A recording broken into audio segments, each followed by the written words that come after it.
আসসালামু আলাইকুম ভিউয়ার্স। বাংলাদেশের সর্বশেষ আপডেট সংবাদে আপনাদের স্বাগত।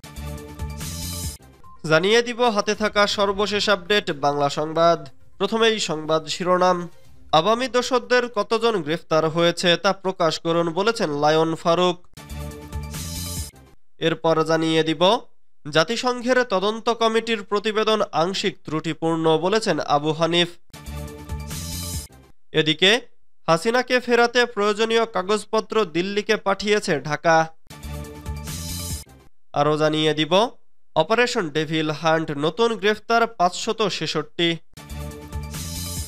সর্বশেষ জানিয়ে দিব ছাত্রলীগের সাবেক নেতাকে কুপিয়ে হত্যা, ঢাকা রংপুর মহাসড়ক অবরোধ। এতক্ষণ শুনছিলেন সংবাদ শিরোনাম, এবারে বিস্তারিত।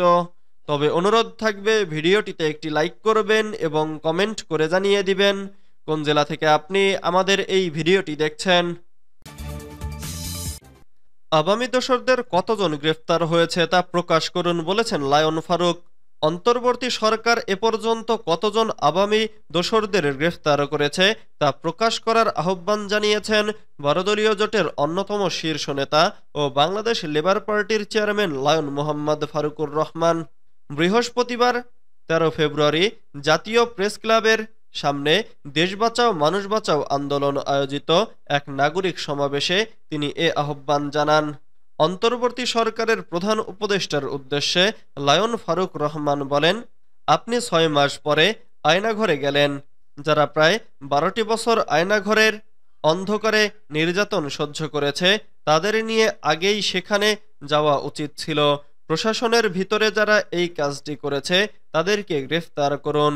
বাংলাদেশে বিচারহীনতার সংস্কৃতি জনগণ আর দেখতে চায় না। আপনারা এ পর্যন্ত কতজন আওয়ামী দোসরদের গ্রেফতার করেছেন তা প্রকাশ করুন। সরকারের উদ্দেশ্যে তিনি বলেন, সংস্কারের নামে সময়ক্ষেপণ করা চলবে না। দ্রুত নির্বাচনী রোডম্যাপ ঘোষণা করুন। জনগণ ভোট দিতে উন্মুখ হয়ে অপেক্ষা করছে। নাগরিক সমাবেশে প্রধান অতিথির বক্তব্য রাখেন বিএনপির ভাইস চেয়ারম্যান শামসুজ্জামান দুদু। সংগঠনের সভাপতি কে এম রফিকুল ইসলাম রিপনের সভাপতিত্বে আরও বক্তব্য রাখেন বিএনপি চেয়ারপারসনের উপদেষ্টা সাবেক এমপি হারুনুর রশিদ, গাইবান্ধা 4 আসনের সাবেক MP Shamim Kaiser Lincoln, Bangladesh labour পার্টির দলীয় মুখপাত্র মোহাম্মদ রফিকুল ইসলাম সহ আরও অনেকে। জাতিসংঘের তদন্ত কমিটির প্রতিবেদন আংশিক ত্রুটিপূর্ণ বলেছেন আবু হানিফ। জাতিসংঘের তদন্ত কমিটির প্রতিবেদন আংশিক ত্রুটিপূর্ণ বলে মন্তব্য করেছেন গণ অধিকার পরিষদের উচ্চতর পরিষদ সদস্য ও গণমাধ্যম সমন্বয়ক আবু হানিফ। বৃহস্পতিবার সন্ধ্যায় কিশোরগঞ্জের হোসেনপুর উপজেলার গলাচিপা মাধ্যমিক বিদ্যালয় মাঠে অনুষ্ঠিত এক গজল সন্ধ্যায় তিনি এসব কথা বলেন। আবু হানিফ বলেন, দেশের ইতিবাচক পরিবর্তনের জন্য আমাদের সংস্কৃতি চর্চার দিকে মনোযোগ দিতে হবে। আওয়ামী লীগ দেশের সুস্থ সংস্কৃতি চর্চার পথকে রুদ্ধ করে দিয়েছিল। মানুষের মধ্যে যে সামাজিক সম্পর্ক ছিল সেগুলো নষ্ট করে দিয়েছিল। তিনি বলেন, আপনারা দেখেছেন দেশজুড়ে অপারেশন ডেভিল হান্ট চলছে, কিন্তু অভিযোগ রয়েছে কিশোরগঞ্জে প্রকাশ্যে ডেভিলরা ঘুরে বেড়াচ্ছে, কিন্তু প্রশাসন কোনো ব্যবস্থা নিচ্ছে না। প্রশাসনের প্রতি আহ্বান, আপনারা ডেভিলদের চিহ্নিত করে তাদের বিরুদ্ধে ব্যবস্থা নেন। দেশকে ডেভিল মুক্ত করতে হলে সবার আগে সচিবালয় ও গণমাধ্যম হাউসগুলোতে থাকা ডেভিলদের চিহ্নিত করতে হবে। এই ডেভিলদের চিহ্নিত করে ব্যবস্থা নিতে না পারলে জুলাই গণঅভ্যুত্থান ব্যাহত হওয়ার আশঙ্কা রয়েছে। তাই এদের চিহ্নিত করে স্বীকার করা জরুরি। তিনি আরো বলেন, অনেকেই নির্বাচনের জন্য তাড়াহুড়া করেছেন, সংস্কারের বিষয়ে গুরুত্ব দিচ্ছেন না। মনে রাখতে হবে, সংস্কার ব্যতীত নির্বাচন টেকসই হবে না। সংস্কার না করে নির্বাচন দিলে সেটা জুলাই গণঅভ্যুত্থানে শহীদদের রক্তের সঙ্গে বেইমানি হবে। তাই আগে সংস্কার তারপর নির্বাচন। জুলাই গণঅভ্যুত্থান নিয়ে জাতিসংঘের তদন্ত কমিটি যে প্রতিবেদন দিল সেখানে আওয়ামী লীগের শীর্ষ নেতাদের জড়িত সেই বিষয়টি উল্লেখ রয়েছে। র্যাব এবং টেলিফোনে আড়িপাতা সংস্থা বিলুপ্তর কথা বলা হয়েছে। আবু হানিফ বলেন, আমার কাছে জাতিসংঘের তদন্ত সংস্থার প্রতিবেদনটি আংশিক ত্রুটিপূর্ণ মনে হয়েছে।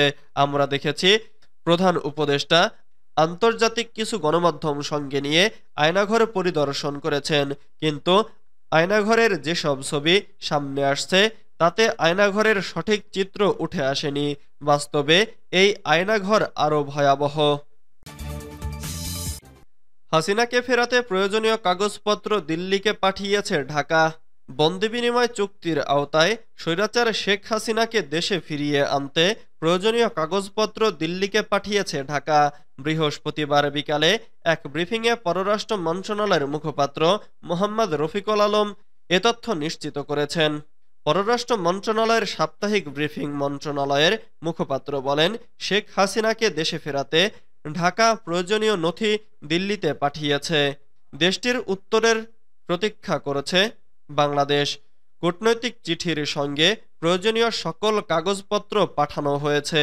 রফিকুল আলম বলেন, শেখ হাসিনা ইস্যুতে রাজনৈতিক ও কূটনৈতিকভাবে প্রতীক্ষা করবে বাংলাদেশ।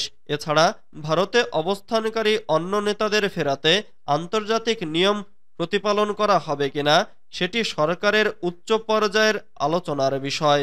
এ সময় জুলাই গণঅভ্যুত্থান নিয়ে প্রতিবেদনের জন্য জাতিসংঘের মানবাধিকার কমিশনকে পররাষ্ট্র মন্ত্রণালয়ের পক্ষ থেকে ধন্যবাদ জানান তিনি। অপারেশন ডেভিল হান্ট, নতুন গ্রেফতার ৫৬৬ জন। অপারেশন ডেভিল হান্টে গত ২৪ ঘন্টায় ৫৬৬ জনকে গ্রেফতার করা হয়েছে, আর অন্যান্য মামলা ও ওয়ারেন্টের আওতায় গ্রেফতার হয়েছেন আরও ১,০৯৯ জন। এ নিয়ে বৃহস্পতিবার পর্যন্ত গ্রেফতার করা হয়েছে ১,৬৬৫ জনকে।